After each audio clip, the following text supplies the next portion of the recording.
Welcome to Yahoo Finance Presents. I'm Andy Serwer, joined by former Secretary of State John Kerry, who is also an advisor to an exchange-traded fund that tracks the market for carbon credits, which is seen as a way to reduce carbon emissions. Mr. Secretary, thanks for joining us. Happy to be with you. Thanks, Andy.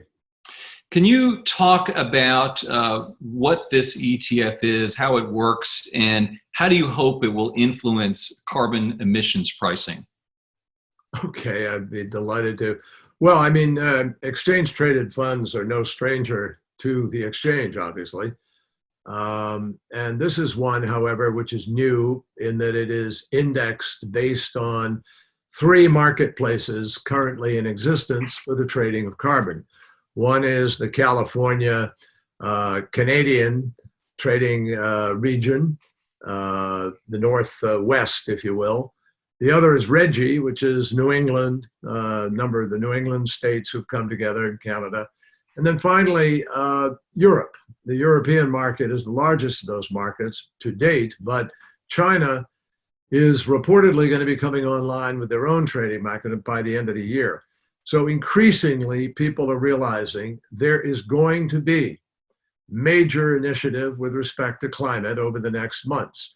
Just today, it was announced that some 60-plus leaders in Europe have come together. President Macron, Prime Minister Boris Johnson, the Chancellor of Germany. They've all come together to commit to major initiatives on climate, and the Green Deal in Europe is going to be passed. So what's going to happen is, inevitably, more and more governments are going to get involved in setting up regulations with respect to carbon, and that is going to push people in the marketplace to find the price equilibrium. Now, most experts will tell you that to really have an effect on carbon and on the marketplace, you're going to have $100 plus per ton of carbon. But that's why this is interesting, because right now in the market, I don't know what it is today, but it was around $20, $22, and that's going to go up. And people are going to look for a way to manage their companies. If they're producing more carbon than is acceptable, they will be able to buy the credits and trade those credits. And this will be indexed to that trading. So it is a way, in effect, to be able to take advantage of the ESG and the Sustainable Development Goals of the UN, which everybody's signed up to, and people are looking for ways to actually implement. What is the name of the ETF, Mr. Secretary? And we've been talking about this for a while. Cap and trade is not new. Is it taking a little longer than you thought? Well, we've gone through the name is Carbon, KRBN, and that's the ticker. And it's a product of CREDITORS and CLIFI, Climate Finance Group. I think it's a terrific idea. I think this is ahead of its time. People will come to it, but we're not ahead of our time in terms of the mandate to reduce carbon and to begin to price it. And by the way, this is a bipartisan. You have people like George Shultz, former Secretary of Treasury and Secretary of State.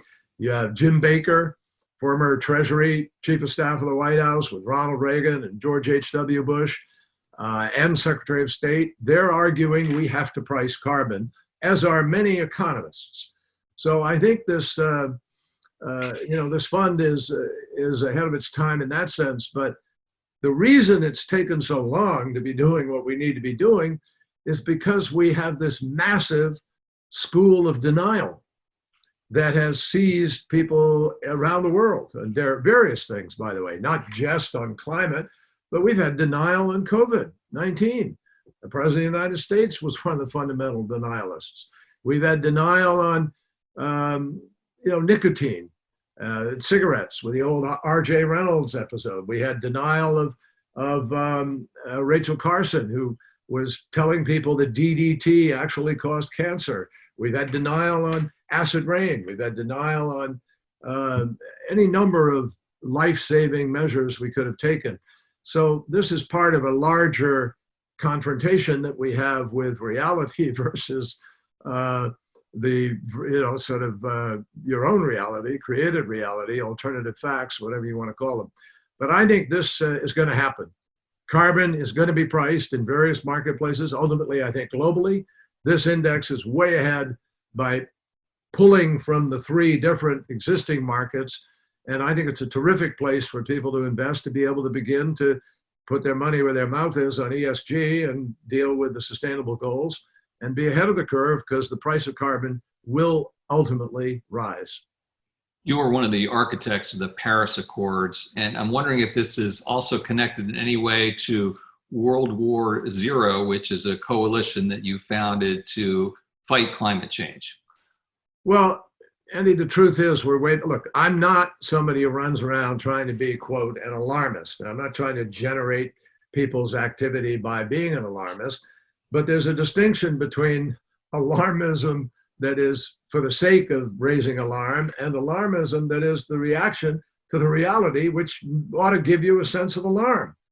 And the truth is that the scientists for years have been telling us what is going to happen. It's happening. We spent $265 billion 2 years ago on 3 storms, Harvey, Irma, and Maria. Harvey had more rain dropped on Houston in 5 days than goes over Niagara Falls in a year.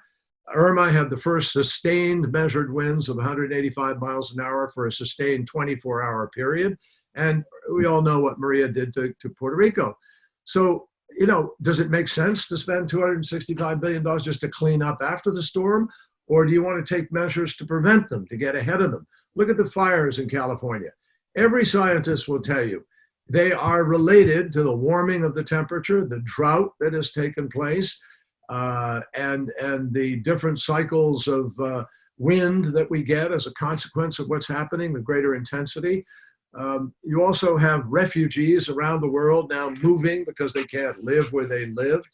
It was 130 degrees in a Pakistan community this summer. It was 130 degrees in Death Valley.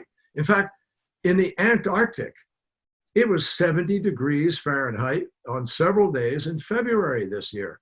So this is profoundly affecting the safety and security of people. It is going to affect property and property values. It affects ports up and down the East Coast. And we are not doing what we need to do to really be ready for this. And yet I can hear President Trump, Mr. Secretary, poo-pooing pretty much everything you just said, saying it's fake, it's a coincidence, it's not real, it's an aberration. Does he make these sorts of initiative that much harder? Yes, absolutely. It makes it much harder because there are people who listen to the president and who follow him. I hope less and less as they discover, how fraudulent he has been with them and with Americans. I mean, you look at his tax returns today. I mean, $75,000 deduction for haircuts and hair management, I guess you call it, and $750 paid in taxes. He claims to be a multi-billionaire. There's no evidence that he really is.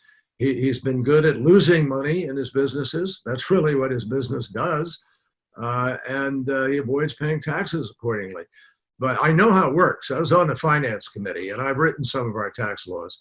So I have no illusions about the reality of, I'm not claiming illegality, I'm claiming impropriety and something that is obviously not the mark of somebody who's a skilled business person.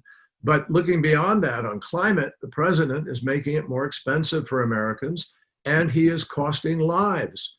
People have died in these floods. They die in the fires. They die in the mudslides, just as they have died of COVID when they didn't have to because of the lack of adequate response by this president.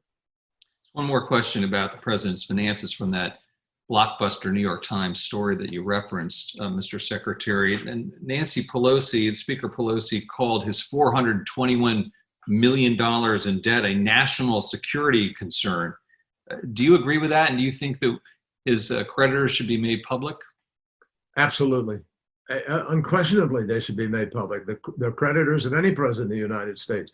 When I was in the Senate, we had a full disclosure every year of any changes in our financial situation.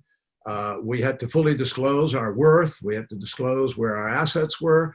When I was Secretary of State, I went through a full vetting on all of that. I had to recuse myself on one or two things because, I mean, that's the reality. This president has completely broken down that system which was set up to establish trust with the American people. And because of it, with $421 million of liabilities, some country can hold him, hostage. And there's evidence, obviously, it is a known fact that a considerable amount of money, excuse me, comes from abroad. And we have watched the president's behavior with respect to Russia and President Putin. And it raises very serious questions about the nature of Deutsche Bank loans and other money that has been funneled. And in fact, Donald Trump Jr. himself is quoted in several articles as having bragged a number of years ago about how much money was pouring in to their golf courses from Russia. Final question, Mr. Secretary. How sanguine are you about Joe Biden winning the election in November, or maybe not November, but we hope this fall, hope that the election is resolved this fall, I should say. What do you think his chances are? It looks pretty close at this point. Well, let me tell you something. I was allegedly winning, and our polls showed that I was winning in the last week until an Osama bin Laden tape appeared on Friday before the election. So am I sanguine? No, not in the least, and nor is he. Nobody in the Biden campaign is taking anything for granted. They don't watch the polls day to day. They're going to go, full speed ahead to the last day and last moment. And that's the only way to campaign today. And I think Joe understands that. But I think his campaign is well funded now. I think he has a great sense of why he's running. And I think in the debate tomorrow, people will get a great sense of Joe Biden. Former Secretary of State John Kerry, thanks so much for your time. My great pleasure to be with you. Thank you very much. Take care.